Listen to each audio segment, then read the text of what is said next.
राहुल गांधी, अरे अतरी सी आवाज आई, राहुल गांधी, राहुल गांधी, कांग्रेस पार्टी। मंच पे विराजमान हमारे मध्य प्रदेश के प्रभारी, हम सबके मार्गदर्शक आदरणीय हरीश चौधरी जी, हमारे प्रदेश के अध्यक्ष और पूरे प्रदेश में संघर्ष का दामन थामे हुए आदरणीय जीतू पटवारी जी, मध्य प्रदेश की बुलंद आवाज विधानसभा को हिलाने वाले हमारे ऐसे नेता प्रतिपक्ष आदरणीय उमंग सिंघार जी, मध्य प्रदेश की युवाओं की आवाज, जनता की आवाज और हमेशा राजगढ़ में हमारा कंधा से कंधा मिलाकर संघर्ष करने वाले हमारे अपने राघोगढ़ के विधायक, गुना के जिला कांग्रेस अध्यक्ष आदरणीय जयवर्धन सिंह जी। हमारे इधर की चले या उधर की चले, हनी बघेल साहब के क्षेत्र में कभी चुनाव में हार नहीं होती और ऐसे अजय योद्धा मध्य प्रदेश के हमारे पूर्व मंत्री आदरणीय सुरेंद्र सिंह बघेल जी, जो हमारे राजगढ़ के प्रभारी भी हैं और आप प्रभारी हो तो अब लग रहा है कि राजगढ़ में भी कहीं पे भी पांचों विधानसभा क्षेत्र में भी जीत होगी और सांसद भी जीत कर आएगा। साथियों, हमारे सहप्रभारी आनंद प्रताप जी, जिला पंचायत के अध्यक्ष चंद्र जी, हमारे सारे संघर्ष के साथी रामचंद्र जी, हेमराज जी, डॉक्टर साहब, धूल सिंह जी, आदरणीय नारायण सिंह जी, हमारे पूर्व सांसद साहब गिरीश भंडारी जी, हमारे कृष्ण मोहन मालवीय जी, हमारे अजय लाल मालवीय जी, बापू सिंह तंवर जी और भैरू सिंह बापू जी और हमारे सुरेश गुर्जर जी और अशोकनगर से हमारे बीच पधारे आदरणीय हरि बाबू जी, माननीय विधायक महोदय, हमारे गुना के लोकसभा के प्रत्याशी आदरणीय राव यादवेंद्र सिंह जी और समस्त मंचासीन नेता। अब भैया किसी का नाम नहीं लूं तो क्षमा करना, पर नाम तो हमें लेने ही हैं और यहाँ पर हमें भारतीय जनता पार्टी से लड़ना ही है और जिनके नाम लिए उनको भी प्रणाम, जिनके नहीं लिए वो अपन सब संघर्ष के साथी हैं। साथियों, अपन सब मिलकर लड़ाई लड़ेंगे और वो लड़ाई लड़ेंगे। किसी किसान का कर्जा माफ हुआ? नहीं हुआ। इनने किसान को ठगा, व्यापारी को ठगा, आम आदमी को ठगा। मध्य प्रदेश में ऐसा कोई सगा नहीं जिसे भाजपा ने ठगा नहीं, पर इनने लाडली बहनों को भी नहीं छोड़ा।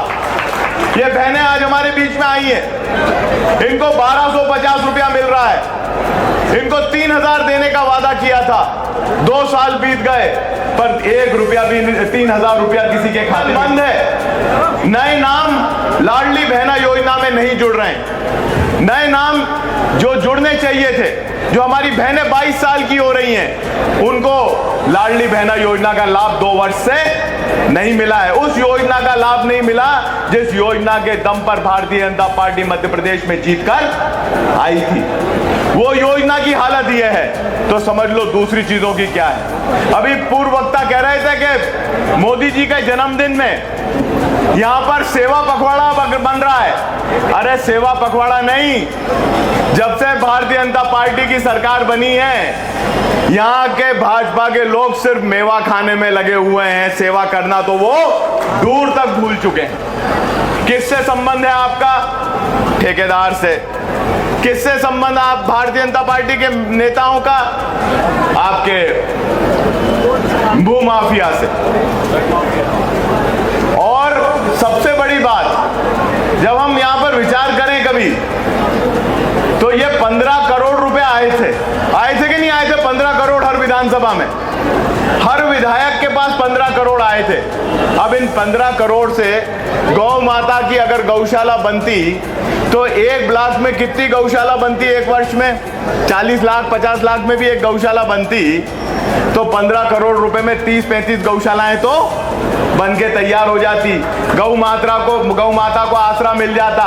नहीं, ये भाजपा के लोग गौ माता की सेवा नहीं करते हैं, इन्हें गौ माता का आसरा नहीं बनाना है, ये तो जेब माता की सेवा करते हैं, इनकी जेब भर जाए। तो जेब माता को प्रणाम करते हैं। इनने 15 करोड़ रुपए में 30% पैसा लेके और पूरा पैसा बांट दिया, और आज हमारी निराश्रित गौवंश की समस्या वही है। लाडली बहना का पोर्टल बंद है, किसान को मुआवजा मिल नहीं रहा। अब कहां सब सोच रहा होगा कि सब बातें तो हो ही रही, हम सब यहाँ आज इकट्ठे हुए, इतने आज बड़ा जन सैलाब इकट्ठा हुआ, कांग्रेस की ताकत आज सड़कों पर उतर के आई। आज कांग्रेस का हर नेता मंच पे विराजमान है, हर कार्यकर्ता सामने विराजमान है।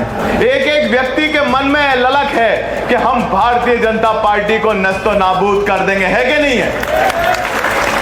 और एक एक व्यक्ति तैयार है कि नहीं? हाथ खड़े करके कहो, तैयार है भाजपा को हराने के लिए? मेरी माताएं बहनें तैयार हैं। साथियों, बात सारी ये है कि आज भारतीय जनता पार्टी राजगढ़ में बौखलाई हुई है। कभी पोस्टर फाड़ती है, कभी हमारे दो चार भाई नेताओं ने मालवी में कोई बात कही, उसको तोड़ मरोड़ कर प्रस्तुत करती है। मैं ये आपसे कहना चाहता हूं, ये भाजपा के लोग जो बौखलाए हैं, वो क्यों बौखलाए हैं? ये मंच गवाह है, ये कार्यकर्ताओं का जन सैलाब गवाह है। ये इसलिए बौखलाए कि कांग्रेस में यहाँ एकता है, एक मुट्ठी में कांग्रेस बंधी हुई है और लड़ने के लिए तैयार है। और यही संदेश आदरणीय राहुल गांधी जी ने दिया हम लोगों को, जिनको जिला अध्यक्ष बनाया, मुझे बनाया, जयवर्धन सिंह जी को बनाया, हमारे यहाँ पे और भी साथी विराजमान है। हम सबको एक ही उनने संदेश दिया कि भैया सच्चे कांग्रेस के कार्यकर्ता का साथ दो, सच्चे कांग्रेसी को आगे बढ़ाओ। जो कांग्रेस के लिए लाठी डंडा खाता है, जो कांग्रेस के लिए लड़ता है, उसका कंधे से कंधा मिलाकर साथ दो। पर एक और बात कही कि उसको घर बिठाओ जो समझौता करता है। दिन में कांग्रेसी और शाम को फूल छाप कांग्रेसी बन जाता है। तो मेरा यह निवेदन है आदरणीय हरीश जी, आज जो ये फौज खड़ी है, ये प्योर घी की है, 100 टन खरा माल है, इसमें मिलावट की कोई संभावना नहीं है। और ये जो मिलावट के बिना का माल है, इसका आप साथ दे दो। जीतू भाई, इस 100 टन खरे सोने का साथ दे दो, इस प्योर घी का साथ दे दो। ये राजगढ़ का घी है, पूरे मध्य प्रदेश की हवा बदल देगा। ये मेरा आपके बीच में दावा है। मेरा आप सब साथियों से यही निवेदन है कि यही ऊर्जा, यही ताकत हमें बनाए रखनी है। क्या था यहाँ पहले, आप सबके आशीर्वाद से मैं ऊर्जा मंत्री बना, मैंने 135 का एक भी केस नहीं बनाया, एक भी चोरी का केस किसी किसान पे नहीं बना, किसी भी किसान की बिजली नहीं काटी गई, कोई भी गांव की डीपी नहीं काटी गई। 15 महीने तक सरकार कांग्रेस की रही, निरंतर बिजली आती थी और डीपी बदलने के लिए नेता के फोन की जरूरत नहीं थी, किसान के फोन पर मध्य प्रदेश में डीपी बदली जाती थी। यह परिस्थिति हमने पैदा की थी साथ, और इसका एक प्रमाण भी हमने इकट्ठा किया। एक बार आपकी सरकार आपके द्वार का कार्यक्रम था, मेरे दो साथी, हमारे पूर्व अध्यक्ष प्रकाश पुरोहित जी और जिला पंचायत के सदस्य यशवंत सिंह जी, ये मेरे बगल में बैठे थे। मैंने बोला ये शिविर लगा है, अपनी सरकार है, मैं यहाँ खड़ा होके बोलूंगा कि किसी की भी गांव की डीपी जली हुई हो तो खड़े होके बोलो। इनने मुझे बोला मत बोलना, 2 4 5 डीपियां तो हमेशा ही जली रहती हैं, आपकी मजाक बन जाएगी, आप ऊर्जा मंत्री हो। तो मैंने बोला कि अब मजाक बनेगी, अपने काम का टेस्ट भी तो हो जाएगा। तो मैं खड़ा हुआ, खड़ा होके मैंने कहा कि वो व्यक्ति हाथ खड़ा करे जिसके गांव की डीपी जली है। तो सन्नाटा खिंच गया, सन्नाटा खिंच गया, एक भी व्यक्ति ने हाथ नहीं उठाया। तो मुझे लगा कि इनने शायद मेरा प्रश्न नहीं समझा, तो मैंने पुनः प्रश्न किया, भैया मैं आपकी कृपा से मंत्री हूं, आप कृपया बताएं कि कोई डीपी जली हुई है? बोले साहब सारी डीपी बदली हुई है, एक भी डीपी जली हुई नहीं है। आज वापस प्रश्न करते हैं, कितने किसानों के ऊपर केस बने? हाथ खड़े करो। कितने किसानों की डीपी जली? हाथ खड़े रखो। कितने किसानों के ऊपर के कनेक्शन काटे गए? हाथ खड़े करो। मेरा यही निवेदन है, ये राजगढ़ की धरा है, न्याय करेगी। यही न्याय होगा माननीय, यही न्याय होगा, यही किसान न्याय करेंगे इन भारतीय जनता पार्टी के आतताइयों के ऊपर, जो अपनी गलतियों से हुए नुकसान को किसानों से वसूलने में लगे हुए हैं। इनको मुंहतोड़ जवाब हम सब यहाँ के राजगढ़ के किसान देंगे। साथियों, मेरा यही आग्रह है आपसे कि लड़ाई यहाँ खत्म नहीं होती है, लड़ाई तो आज शुरू हुई है। आज जो संघर्ष शुरू हुआ है राजगढ़ में, यह संघर्ष आगे तक जाएगा और यही संघर्ष हमें मध्य प्रदेश में 2028 और 2029 में जीत दिलाएगा। आज खात्मा नहीं है संघर्ष का, आज शुरुआत है कि नहीं? संघर्षों के साए में आजादी, संघर्षों के साए में आजादी पलती है और इतिहास उधर मुड़ जाता है जिधर किसानी चलती है, जिधर जवानी चलती है। यही मेरा आप साथियों से निवेदन है। आप सब लोग हम मिलकर, अभी समाप्ति नहीं है, संघर्ष शुरू हुआ है और संघर्ष भाषण सुनने से भी शुरू होता है। अभी हमारे नेताओं के भाषण होंगे और फिर यहाँ से किसान न्याय यात्रा में एक एक साथी जिसके साथ अन्याय हुआ है वो वहां तक चलेगा। एक बात और है, आखिरी में कह दूं, जरूरी है इसलिए, कांग्रेस के मानसिकता वाले परिवारों के साथ आज अत्याचार हो रहा है, उनको दबाया जा रहा है। कांग्रेस के कार्यकर्ताओं के ऊपर केस बनाए जाते हैं, उनके व्यवसायों को प्रभावित किया जाता है, यहां तक कि कांग्रेस की विचारधारा के शिक्षकों के ट्रांसफर किए जाते हैं कि नहीं किए जाते हैं? अब भाजपा ने यह शुरुआत की है, हमने कभी भाजपा को बुरी नीयत से नहीं देखा।